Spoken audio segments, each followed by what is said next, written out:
as we spend the next hour and a half with Lisa about precision in practice and details matter. So for those of you that do not know me, I am Sherilyn Danis. I'm one of the executive directors at the Foundation of Administrative Justice. And I am coming to you from Edmonton on Treaty 6 territory. And as many of you know, the month of June is National Indigenous History Month, a time to recognize the history, heritage, resilience, and diversity of First Nations, Inuit, and Métis. On June 21st, this Saturday, the National Indigenous Peoples Day, I encourage you to participate in local celebrations and learn the rich history and the culture of the Indigenous peoples. There are several ways of getting involved. For instance, here in Edmonton, we have Fort Edmonton Park. They are hosting a weekend of celebrations about the culture, heritage, and the language of First Nations communities. I invite you to check out any kind of activities that are happening in your area. So, yes, today we are going to be speaking with Lisa de Sousa and about the details matter. Lisa will say a little bit more about herself once I hand over the mic.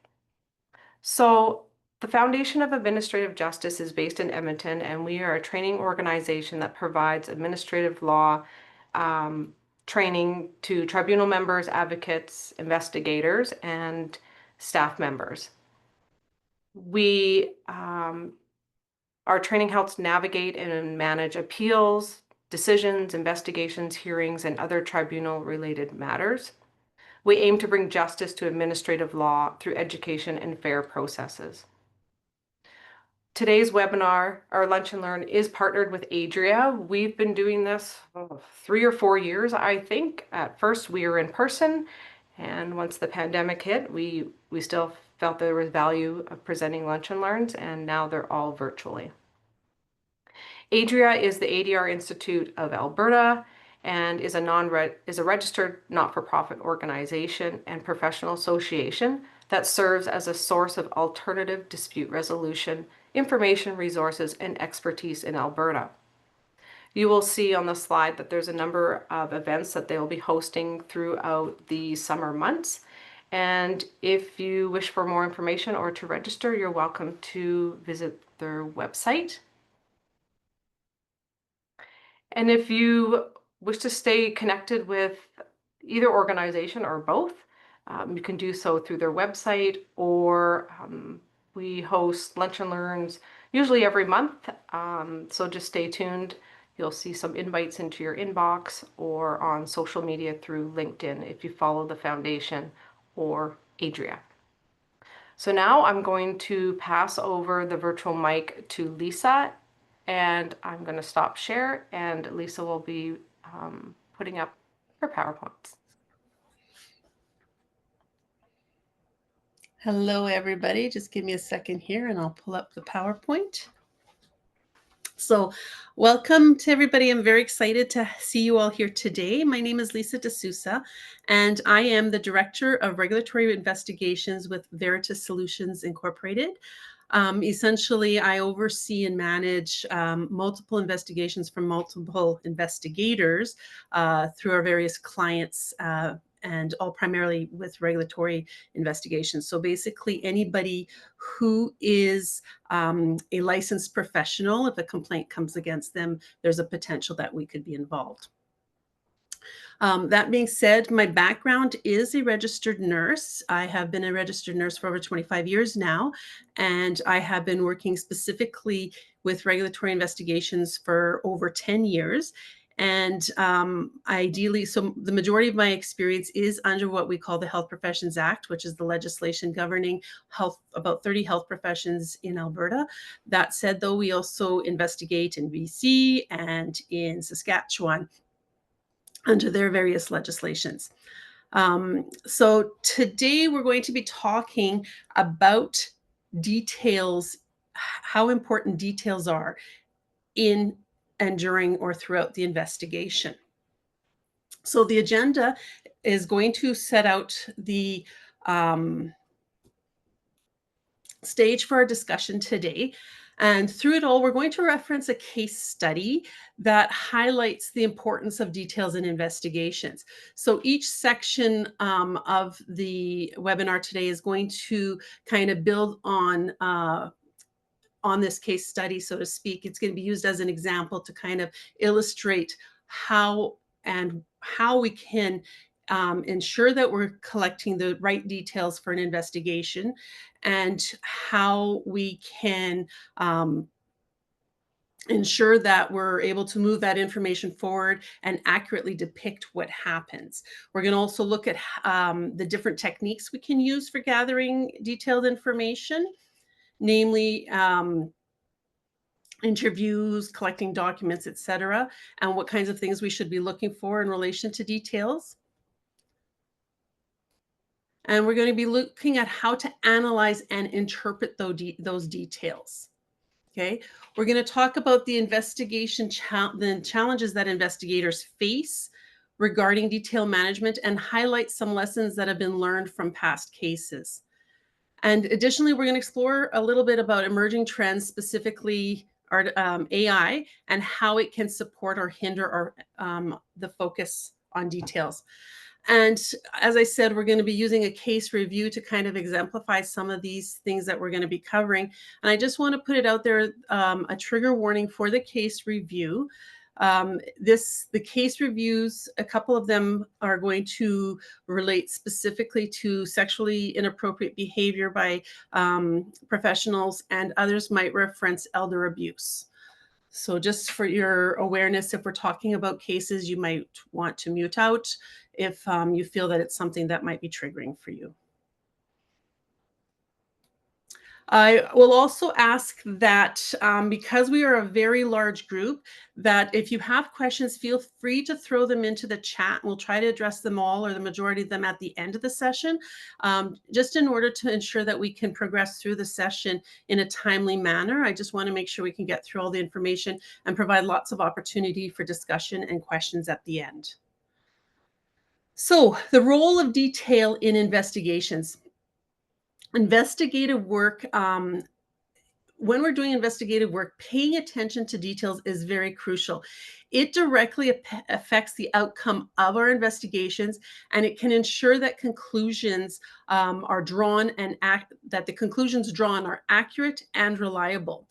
Details are the backbone of the investigation. I just have a quick little video for you guys here.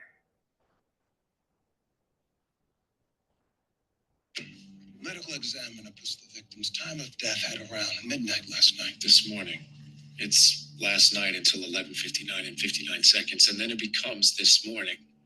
In an investigation, details matter. 12 a.m. this morning. Okay, so this is, to me, this is a very relevant point. It seems like a very small detail, but we'll talk a little bit about this and how it can affect an investigation a little bit down the road. But it's, I don't know how many of you guys watch Reacher, but this is his saying through the entire season. He's constantly saying details matter. And the first time I heard him say that, I thought, hey, that's what I always say. So I find it very relevant for us today. So why do details matter? Essentially, the phrase, the devil is in the details, couldn't be more accurate when it comes to conducting administrative investigations. Paying attention to detail is crucial. You want to think of it like putting together a complex jigsaw puzzle. Every piece matters, or we'd be left with an incomplete picture. So there's a critical role of details. Specific facts will provide clarity, and they are essential to understanding the full context of an issue. Minor details can also significantly impact the outcome of an inquiry, which makes the attention to detail crucial as well. And so gathering comprehensive details is essential to understanding the full context of the investigation. You need to know all the little bits and pieces to really have a full picture. As an investigator, you want to value each piece of evidence. They all matter. and they all must be considered. So overlooking details can compromise the integrity and the findings. Evidence must be meticulously gathered to ensure credible outcomes. The smallest details can change the course of an inquiry. So as an investigator, you need to be vigilant, okay, throughout your approach from beginning to end. You need to understand the nuances, and that nuances can reveal critical insights. You need to watch for inconsistencies. You want to pay attention to those inconsistencies because they can lead to misunderstandings of the information. Whereas following up on those inconsistencies can provide clarity and a better understanding.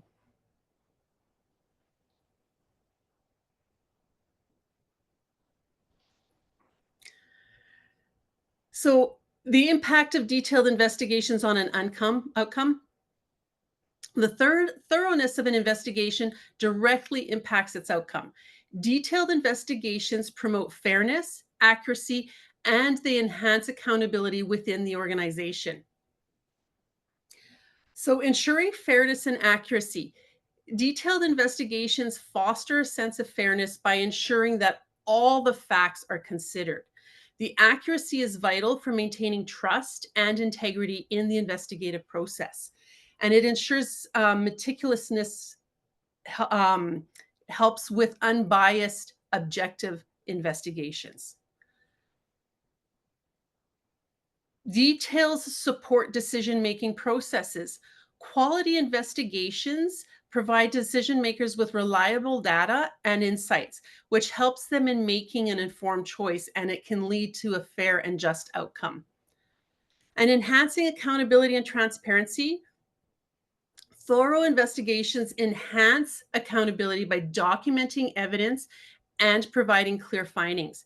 Transparency in administrative processes are vital for maintaining and enhancing the public's trust in that administrative process. So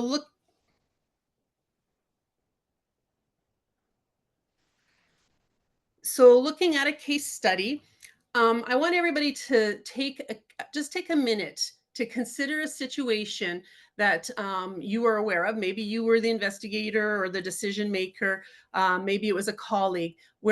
Think of a situation where an important detail was overlooked. Whether it was a major detail or a minor detail, but it led to a significant error in the investigation or outcome. Okay, so how did that detail being overlooked affect that outcome? Or how about an investigation where the details were so meticulously considered, it resulted in that fair and positive outcome? Maybe an outcome that wouldn't have been anticipated without the details. Okay. Now think about the stress that individuals, be it the complainant, be it the family members that might be involved, the respondent, how would each of those scenarios affect them? A single missed detail can lead to significant errors, affecting the entire investigation outcome. And so it highlights the importance of diligence in every aspect of the investigative process. So through this webinar, like I said, we're going to consider details of the following case study. Okay. Amongst several other allegations, a healthcare practitioner was accused by a patient of being sexually inappropriate, making sexual suggestions, and inviting the patient to engage in sexual activities. And I chose this case study because it's really important. These kinds of allegations in Canada, various provinces have legislation which has very specific language and disciplinary actions related to allegations of sexual misconduct, namely suspension of a license for an extended period of time to potentially complete cancellation of the license and prohibition of that healthcare practitioner working in healthcare in any other capacity. So as such, when dealing with a case of this nature, it is imperative to ensure that you are meticulous in collecting all the information that may assist the decision maker in making an informed decision.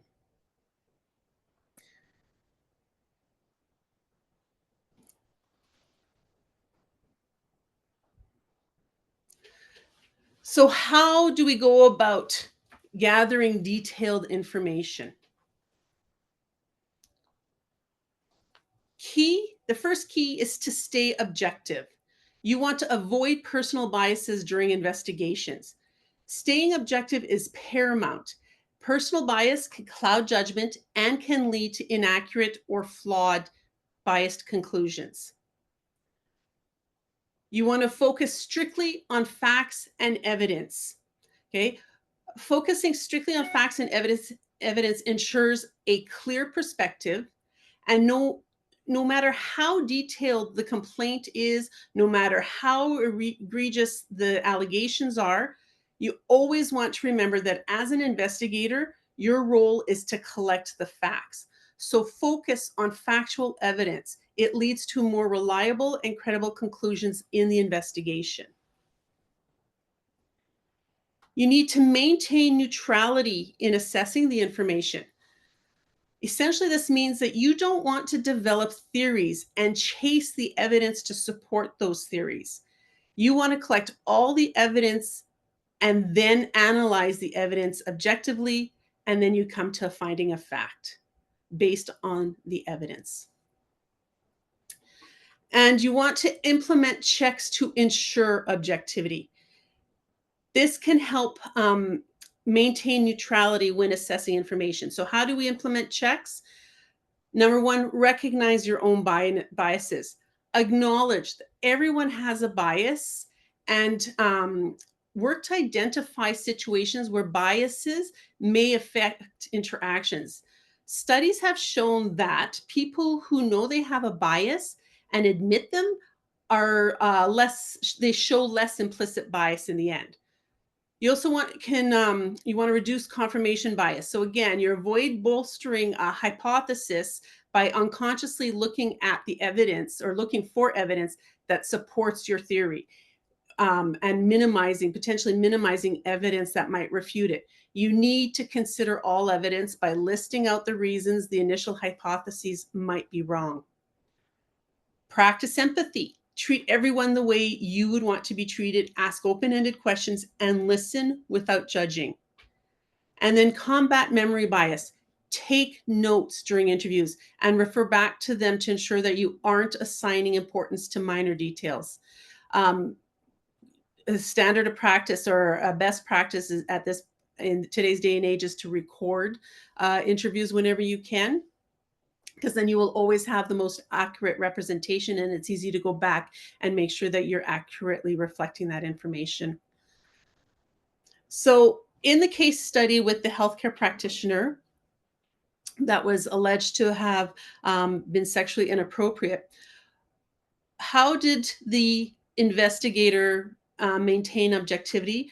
Well, right off the bat, when they were assigned the file, the investigator was given enough information at the onset to consider their own personal biases and ensure that they would be able to conduct the investigation objectively. Now, that said, you might be able to, at the onset, say, yeah, I can do this objectively. And then through the course of the investigation, you may identify that you've developed a bias. And so you need to re-evaluate your ability to be objective. And if you can't be objective, it's okay to ask somebody else to take over that investigation. In fact, it's imperative that you do. Okay. So the next thing we want is to have a systemic approach to our investigations. A systemic approach enhances the overall efficiency of the entire investigation process, and it ensures accountability. So a well-defined plan is essential for keeping investigations focused and organized, and it enhances efficiency. So how do we do this? Well, we develop a clear plan. You need to outline the scope, the objectives, and the steps of your investigation. Okay. Define the scope of the investigation helps to identify relevant details and establishes boundaries to what you're going to be investigating. Right? You want to stay in your lane. You don't want to be looking for information or going down rabbit holes outside of what you're supposed to be investigating. Clear objectives provides you direction through the investigation, and it ensures that All your goals are systematically assessed.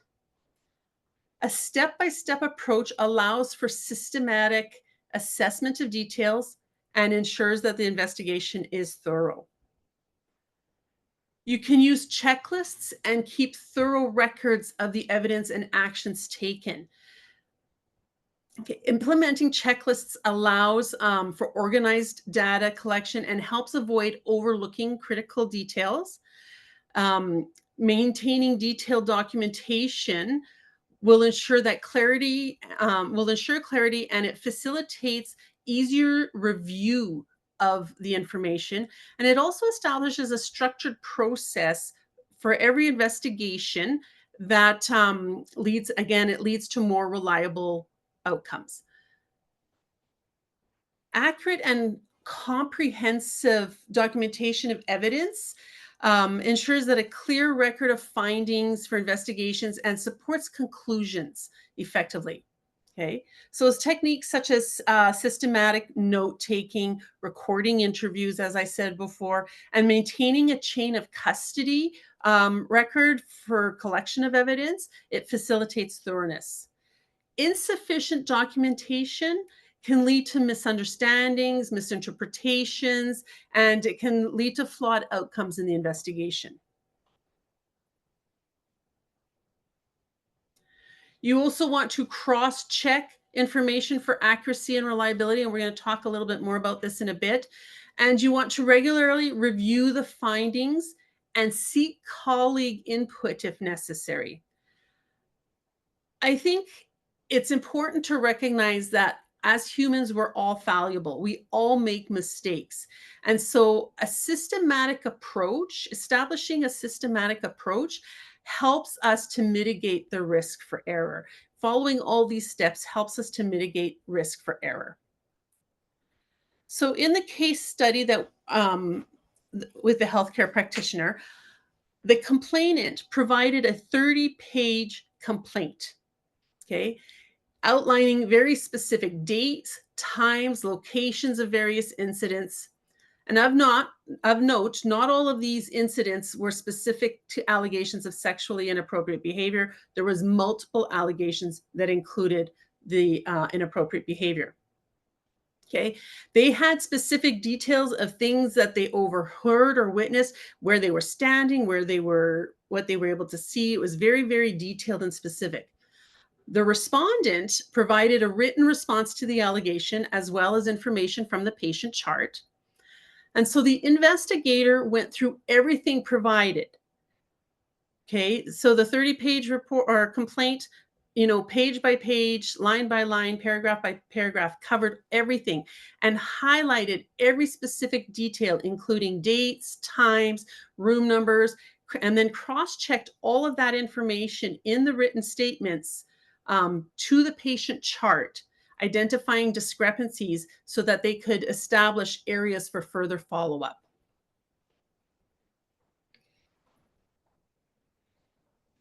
The next thing we want to do is make sure that we're collecting accurate information. Accuracy is paramount because it ensures that the data collected reflects the true nature of the situation. Okay, so when you're looking at attention to context. You want to understand the context in which the evidence is collected to avoid misinterpretations.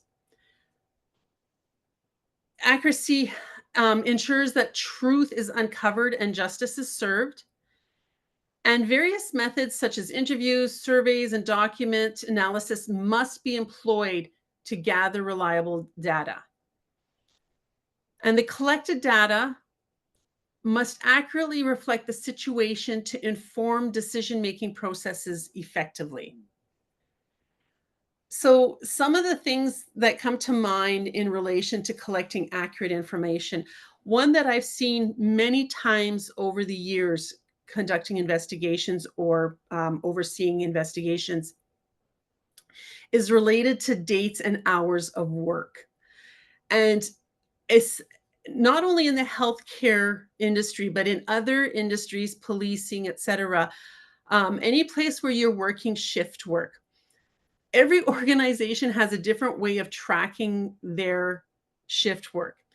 And I have found out over the years that if somebody worked the night of, let's say, June 26th, then does that mean they came in the evening of June 25th and got off the morning of June 26th? Or they came in the evening of June 26th and got off the morning of June 27th? And it's going to vary depending on how they establish their scheduling system. So that is something that you need to clarify when you're dealing with things like dates and times. You want to make sure you have the exact date and the exact time. And the reason this is important is for multiple reasons. Number one, it helps you to request specific documentation or evidence for that specific date and time. You don't want to have a mix up and collect the wrong information. It also helps to establish specifically who is working during that shift to ensure that you have the right member, the right respondent on the right day. And I say that specifically because I have seen a case where an investigator hadn't cross-referenced the date accurately. And when they were interviewing the respondent said, I wasn't working that day. So now all of a sudden, we don't know, do we have the wrong respondent and the right day, or do we have the right respondent, but the wrong day? Okay. So very important to be very specific and pay diligence to those details. Something else in terms of collecting information in relation to the case study that I've been talking about. This investigation was happening during COVID, and so there were restrictions in place, and it was very difficult to actually go into the facility to do the interviews. Everything was done virtually, essentially. However, arrangements were still made to visit the facility, and videos and photos were taken based off the specific information that had been provided by the complainant. So room numbers, where the complainant was sitting for a specific incident, where the complainant was standing for a specific incident, whether doors were open, doors were closed, when the complainant overheard conversations, etc. And so videos were taken basically to kind of reestablish everything that the complainant described in order to help make a determination whether or not what they were describing could actually have happened as described. And basically, the investigator sought to collect evidence that would either corroborate or refute the complainant's information.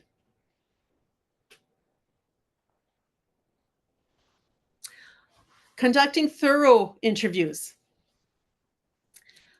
Utilizing effective interviewing techniques can uncover vital details, open-ended questions. Anybody who's done interviews understands that we're supposed to be using open-ended questions, active listening, and building rapport in order to help gather more in-depth information. So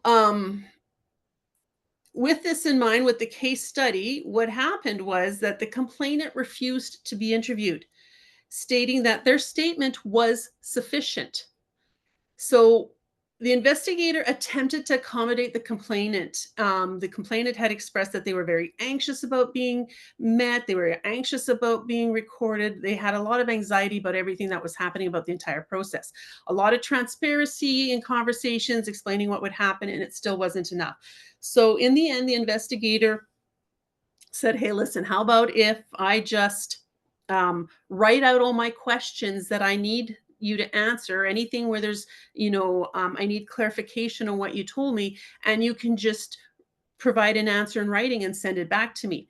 And the complainant agreed to do this. However, the complainant never followed through. So we never got that information.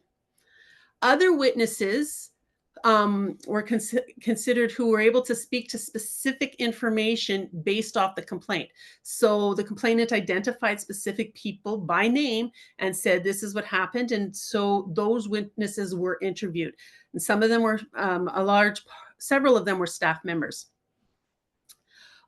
We obtained staff scheduling for the dates and times in questions, and the persons were interviewed using those open-ended questions and based specifically to the details that were provided in the complaint.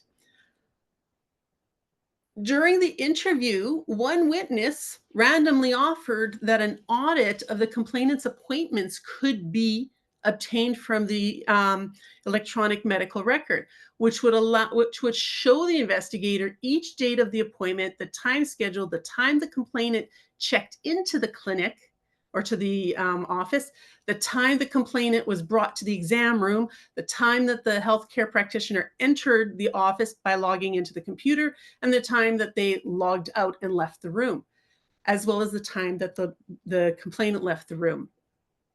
So, of note, this taught the investigator, and we know this for our team now, that you can get this request, you can make a request for this audit whenever you need to. It's available on the EMRs. Anyway, so the audit was requested and received.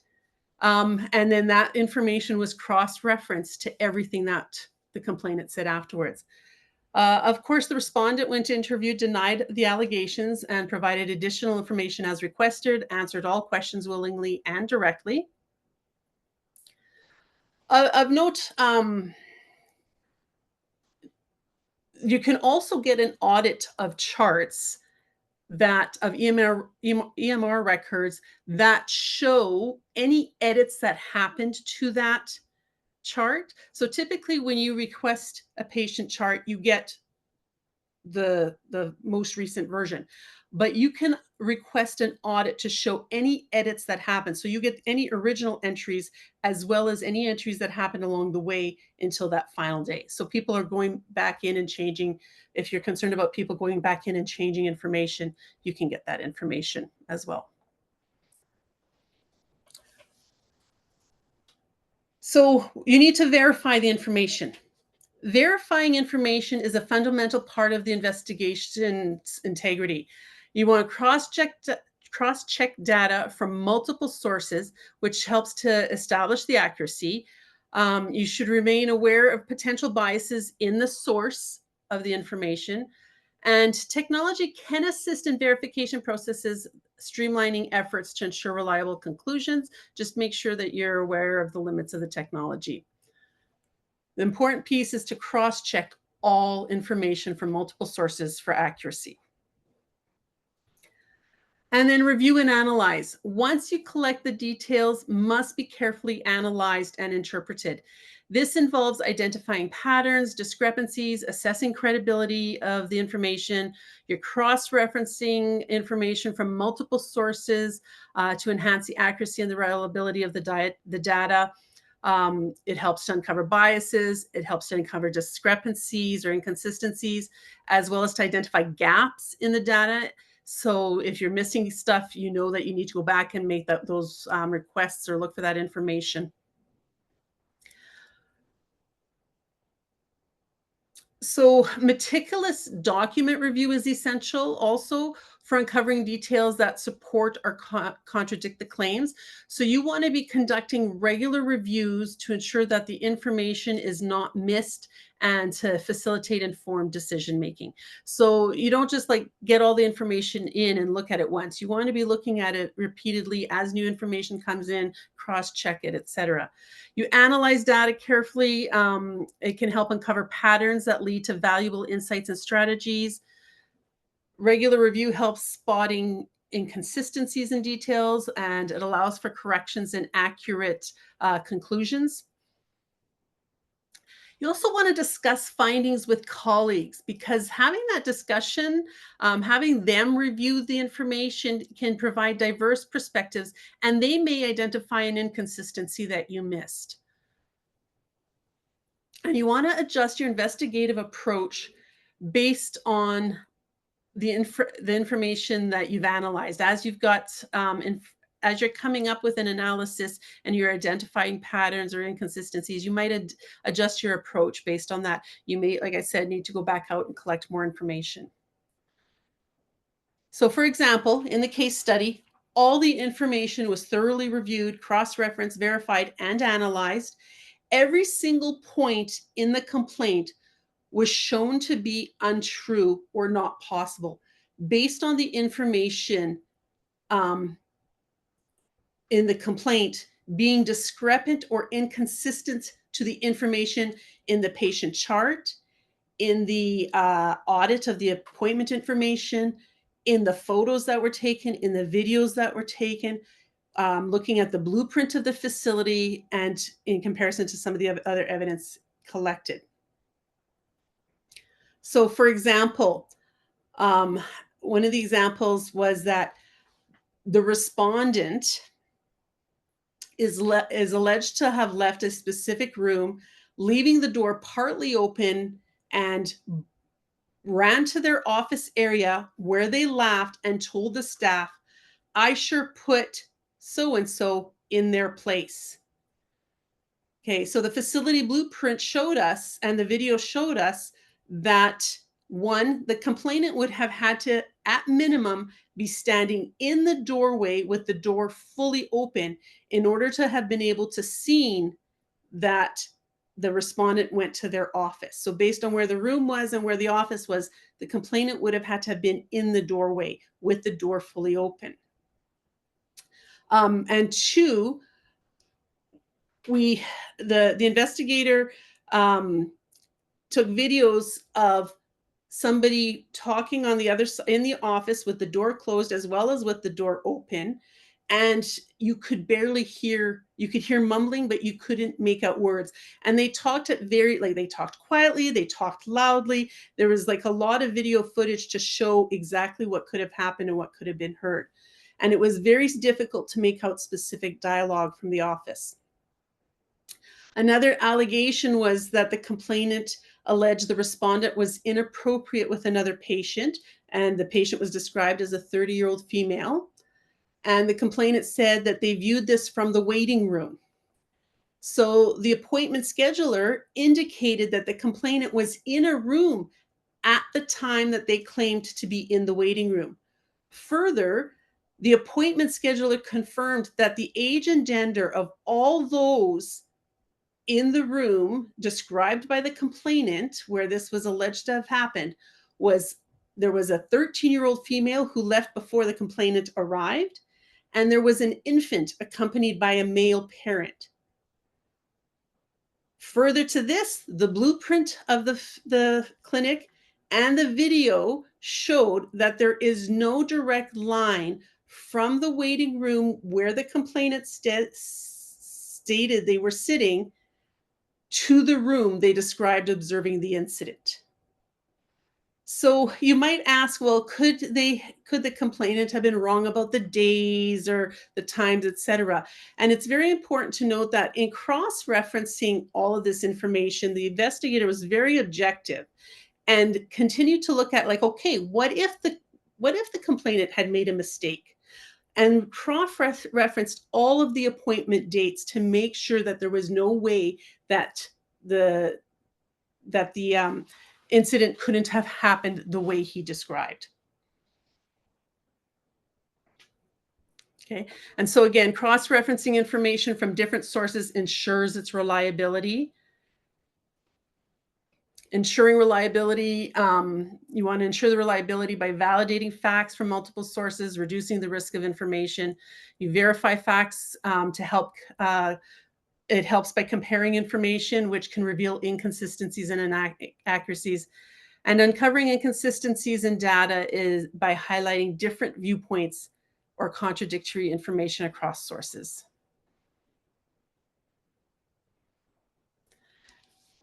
I'm curious to know, just by a show of hands, how many of you have a peer review or quality assurance review process? Just really quickly, a show of hands.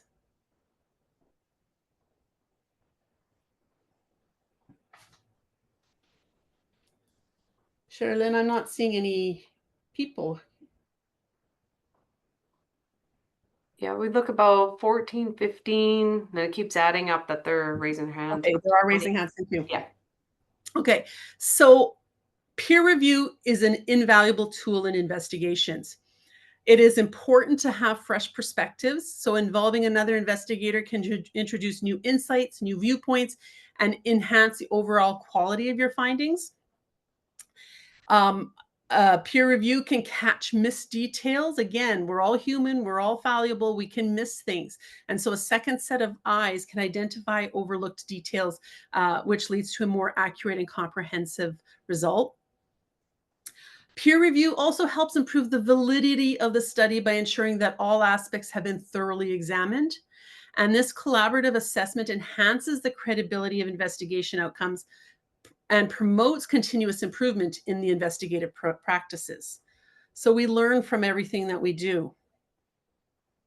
So, and further to that, you can also gather feedback and identify, like as an investigator, go out and gather feedback yourself and identify areas for improvement after each investigation.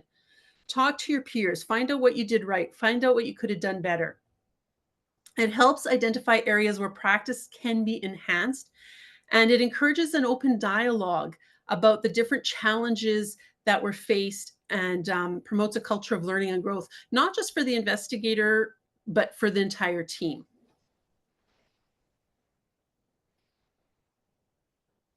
And lastly, we want ongoing training in investigation techniques. This encourages investigators to stay current with best practices and enhances their overall investigative skills, their effectiveness, and their attention to detail.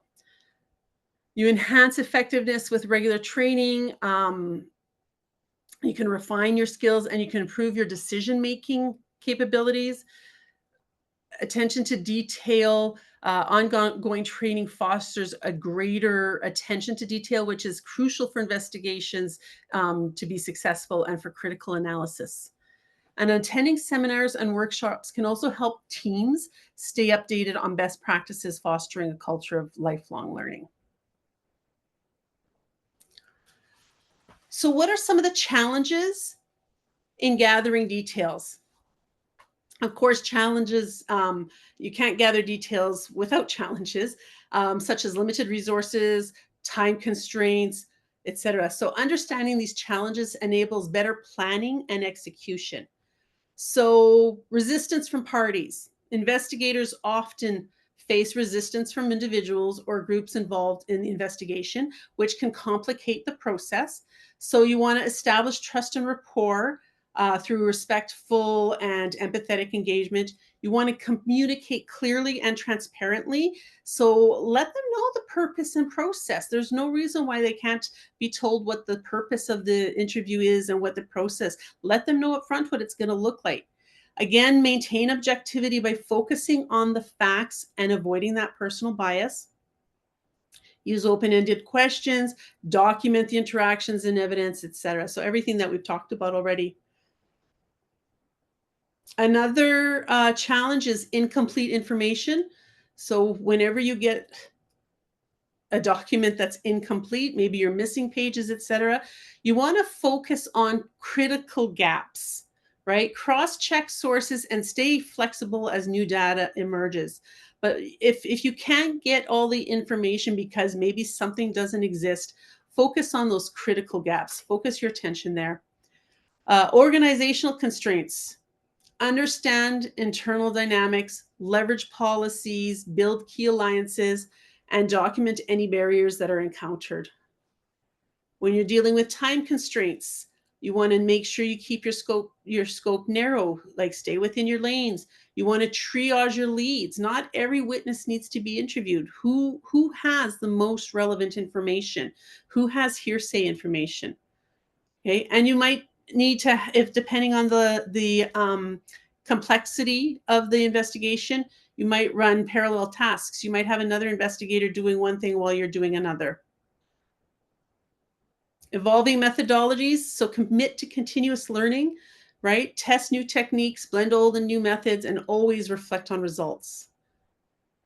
And cultural factors. So without cultural awareness, data can be misread, misused, or misjudged. So make sure that your investigators and analysts have some cultural fluency, not just to ask the right questions, but to hear the answers with clarity. And again, as always, recognize bias, seek context, adjust communication styles, and bring in cultural expertise and interpret data through a culturally informed lens. So what have we learned from these past cases? So critical lessons about the importance of thoroughness. Successful investigations often become benchmarks that guide future efforts. Effective documentation is essential for maintaining the integrity of the findings, and meticulous attention to detail enhances credibility. Moreover, collaborative reviews foster a culture of improvement in investigative processes.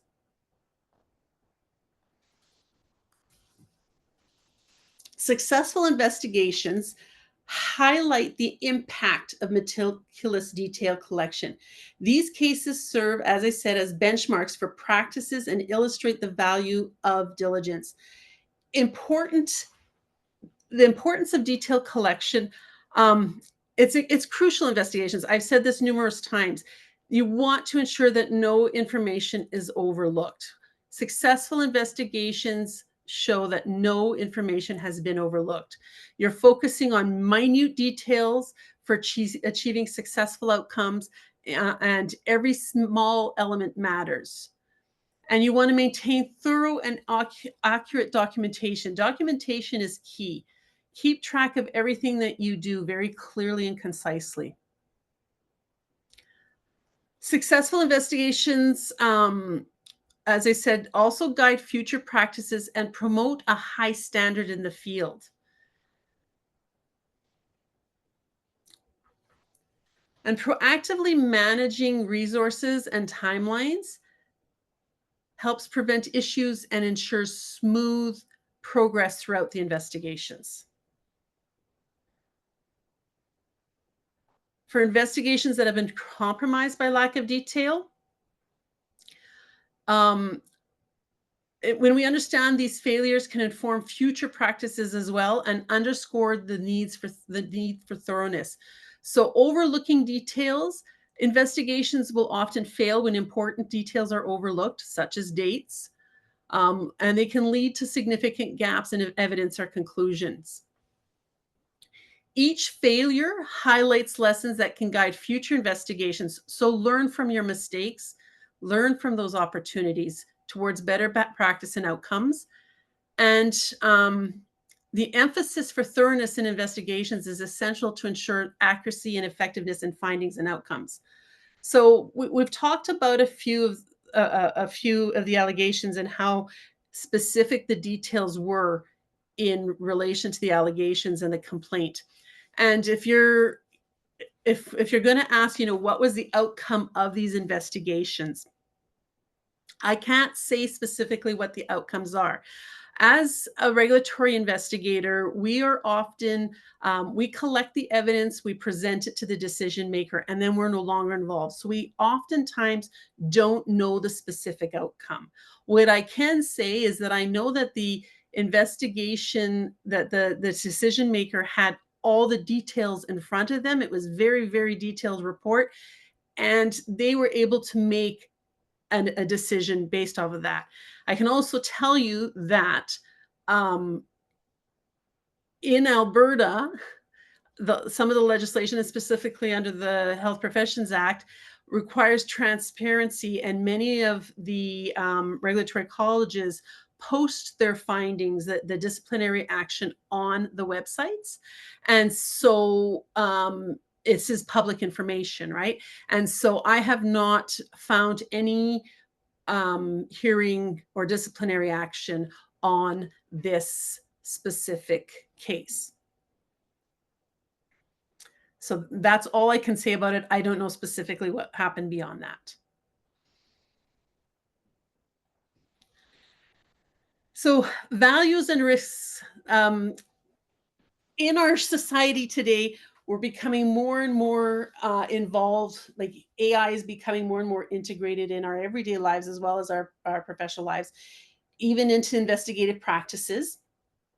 And AI in investigative practices presents both opportunities and challenges. While AI can handle vast amounts of data and streamline processes, there is a risk of overlooking nuanced details that are vital to conclusions.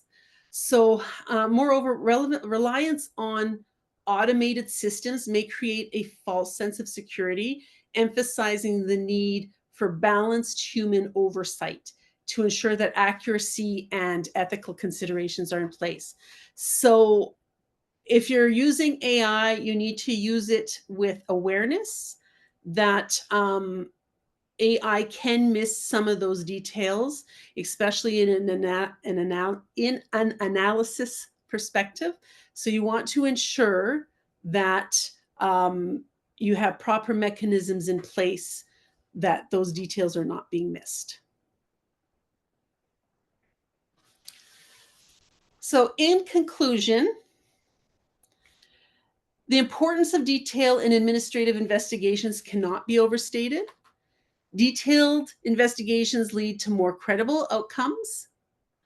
And while neglecting details can jeopardize the integrity of the process.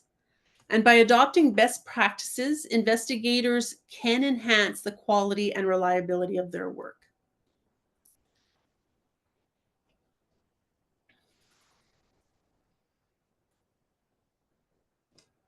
Are there any questions or any points for discussion?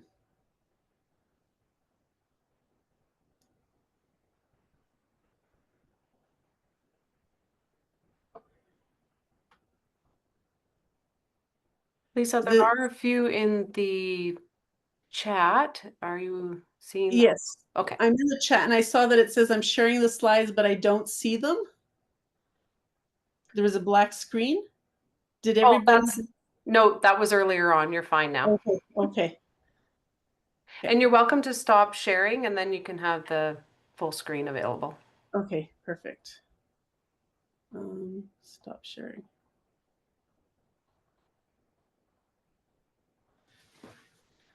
Okay. So I'm just scrolling through the chat here.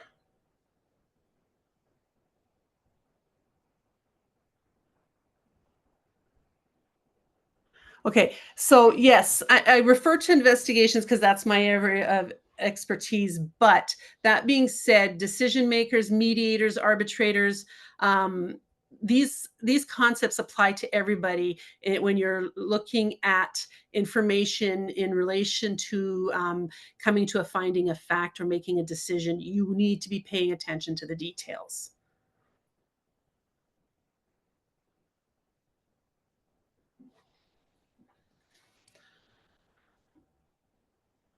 Yes. Number one rule, have an investigative plan. By failing a plan, you are planning to fail. I love that. That's right, Rob. Thank you.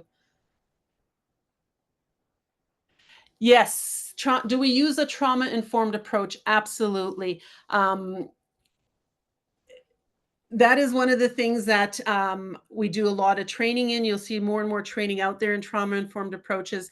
And all of our investigators have trauma-informed training. And it's kind of like the basis of everything that we do in terms of our interviews and our interactions with people.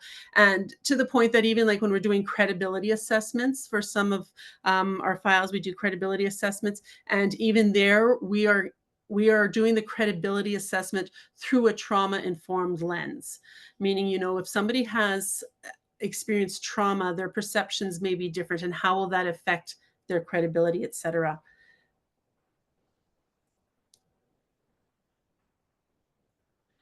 Are requests for copies of investigation reports or excerpts of reports from third parties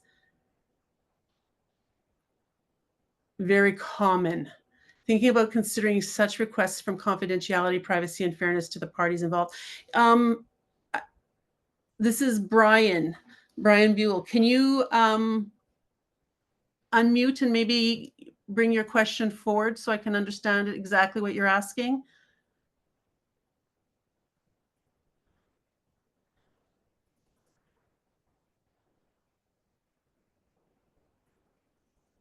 I'm not sure if he has that feature. Let me see.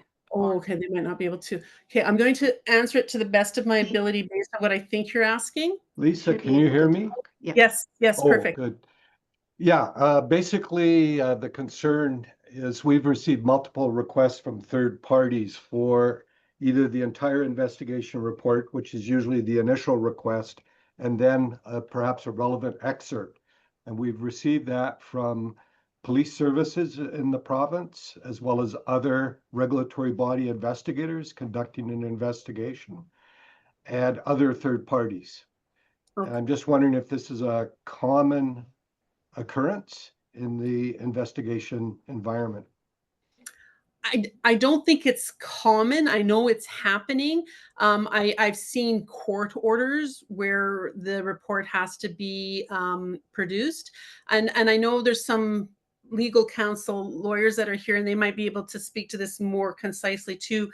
But my understanding is that under the Evidence Act, that the information that somebody provides in an investigation cannot be used against them in a concurrent investigation through another matter. Like, so they can't use it as evidence, if that makes sense.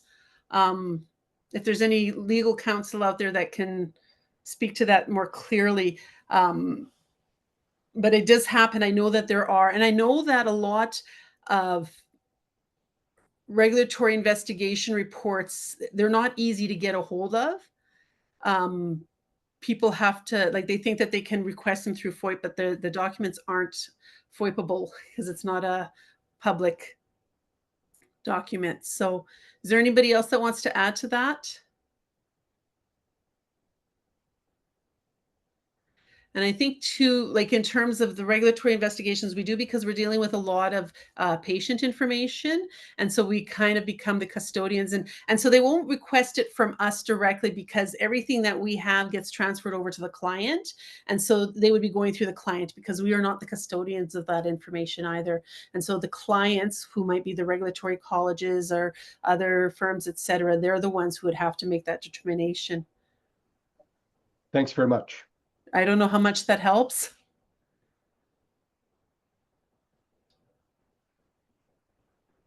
The courts in Yukon have said that they want any use of AI used in any case identified. Awesome. That's good to hear. Can you expand on the collaborative review process? Is this a lesson learned post-mortem activity? So you're talking about the collaborative review. So for a good quality assurance review program, it identifies when you have a good quality assurance review program and review with colleagues or peers, you can use the information. So when you identify gaps, inconsistencies, errors, trouble points within the case, within the file as a whole, you can use that to learn from and use it to teach your team so that those same mistakes don't happen again. I think that that's what you're asking.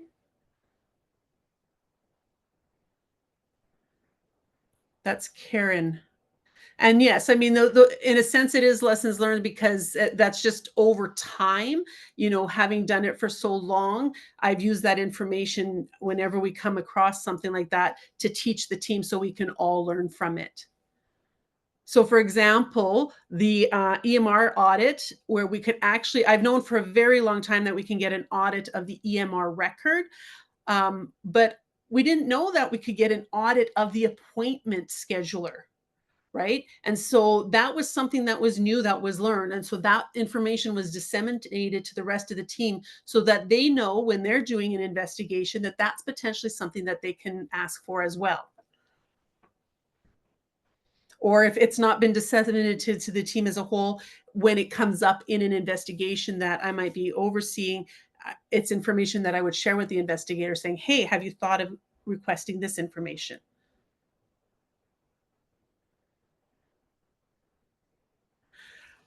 Oh, do you have any tips or advice for balancing timeliness with details? My favorite saying is, and I got this from one of my colleagues and mentors, do you want it done right or do you want it done quickly? And my answer is always, you want it done right. So when you have that in mind, you have to make sure you're looking at the details. And so that's where you're going to, again, bring into account things like focusing in on the crucial elements, right? So if you have, 8 witnesses that have been named, How many of those witnesses actually have direct information? Start off with the ones that have direct information. Those are your crucial, that's where your crucial evidence is. Those that might have heard something, might have seen something, they can be put to the back burner until you know more about what's happening. Then you may choose to interview them, or you may realize you don't need to. So that's one way that you can effectively ensure details without affecting timeliness. And that's probably the best tip. Same thing when looking at documents, right? Sometimes you get 1,000 pages of documents that you need to review. So use your search button to identify those crucial pieces that you're looking for to begin with, or use AI now to help identify the specific pieces within the documents that you're looking for. Get that information first, make sure you have that. And then if you need to review the rest of the document to make sure there's no pieces missing.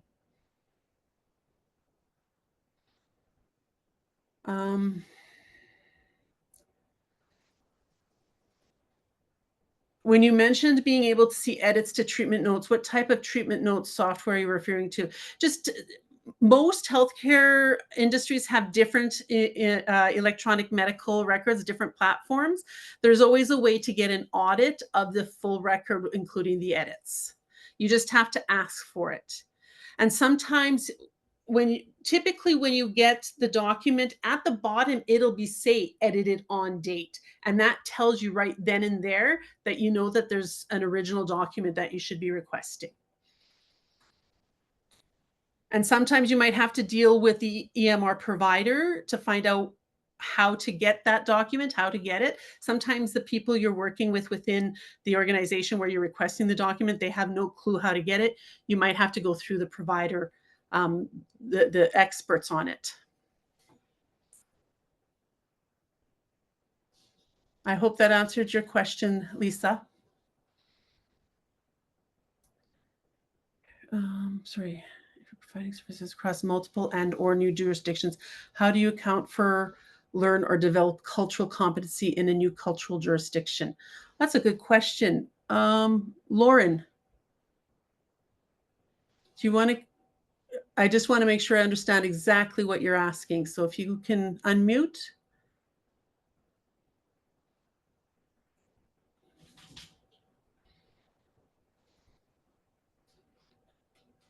Is Lauren still here?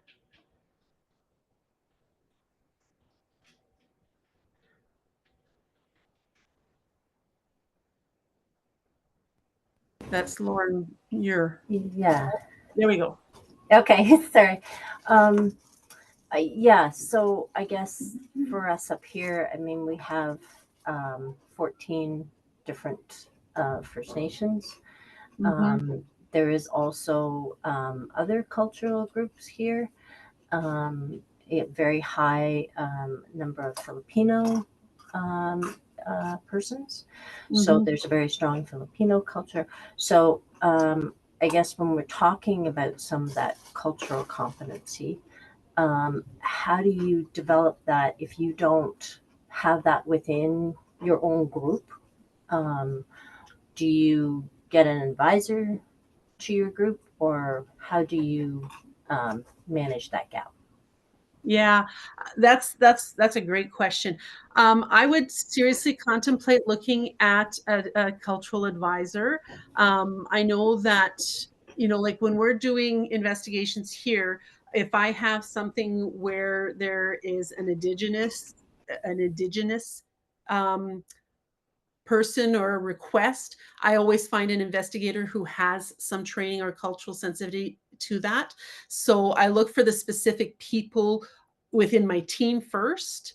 And then from there out, if I had to, I would look at where else I can get that. We also have a specific person on our team who can accommodate a lot of our needs that way. But it is something I would strongly request or suggest, is that if you have the means to connect with a cultural advisor, I would, and especially if they can provide some training for your team.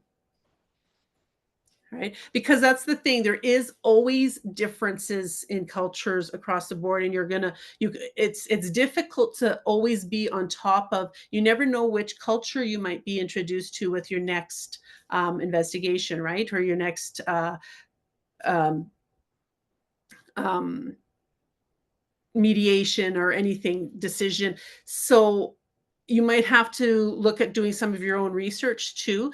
And I think the key piece for anybody across the board, even if you don't have specific information related to the culture, is to being culturally sensitive and just recognizing that there's going to be difference. There's going to be nuances and variations that you might not be aware of them all, but you need to be aware that they exist.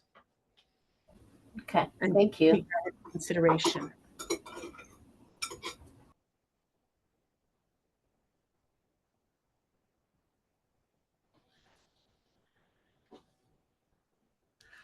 Question, you suggested sharing or getting input from colleagues to reduce the risk of missing something. Does this raise the concerns of fettering the investigator/decision maker's discretion? I don't believe it does, because you're not looking to that colleague to help you fish for more information. You're just having them look at the information that exists to ensure that you're not missing anything. And I guess it's a little bit different for us because we aren't the decision makers in our investigations, right? We collect the evidence, we present the evidence, we may come to a preliminary finding of fact, but the decision maker is the client. And so they're the ones who we hand all of the information over to them. So it's a separation between the investigator and the decision maker. And a lot of times that peer review might occur after the fact. And so the report might already be submitted, and then you're going to your peer to have them review it in order to help you identify where you could have done better or where you could have, where you might have missed something. But generally speaking, it's better to have a file where all of the details have been identified, all of the nuances, all of the inconsistencies. You're not looking for new information. You're just making sure that the information you've provided hasn't been missed. And identifying if there are gaps. And if there are gaps, then it's the investigator's responsibility to go to determine whether they can fill those gaps or not. So they're not changing anything, they're just identifying. Does that help, Darcy?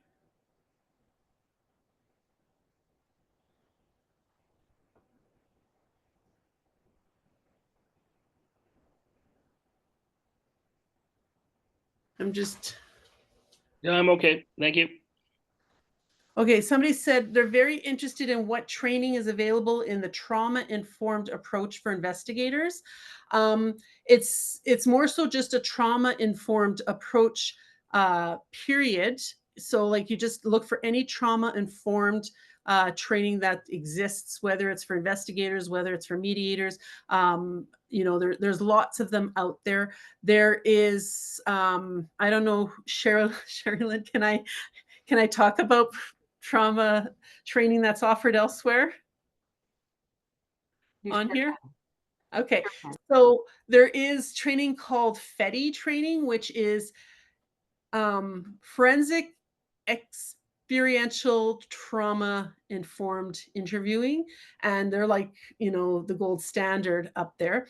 There is Veritas puts on a trauma informed HR course that is coming up. So there's one there. I've done trauma-informed training through people like down in the States. We had a detective who came and provided us with some training at one point in time. It exists everywhere. I know Alberta Health Services has a trauma-informed care approach. And so all of this training, it doesn't need to be specific for investigators.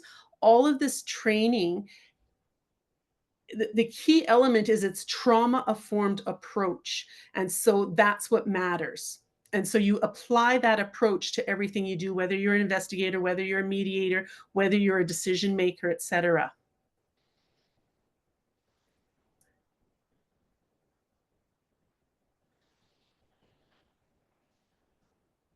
I'm just scrolling down here looking at the question.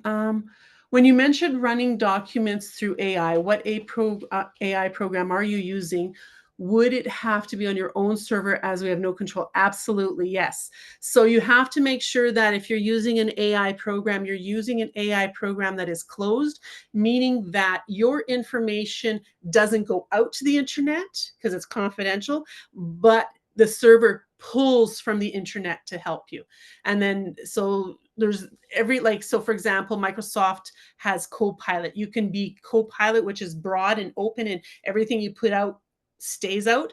But there's also the closed secured system, which is what stays within your server. So you want to make sure that if you're using an AI platform of any kind, that if you've got confidential information, that you're using a closed one.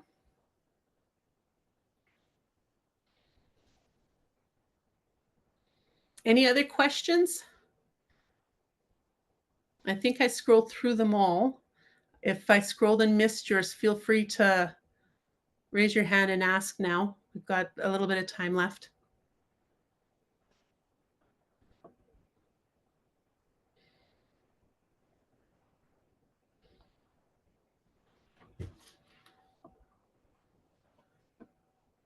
I did see a few under the Q&A, but I believe we've addressed them.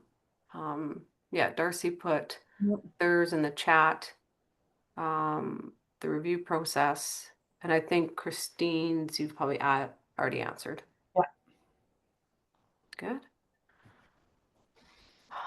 Okay, folks, if you have any last minute before we sign off, please enter that into the chat. And like I say, in the next few days, well, I guess it's Thursday. So next week sometime you will be receiving the PowerPoints in the recording. And thank you everyone for spending the last hour and a half with Lisa and the Adria team and the foundation team.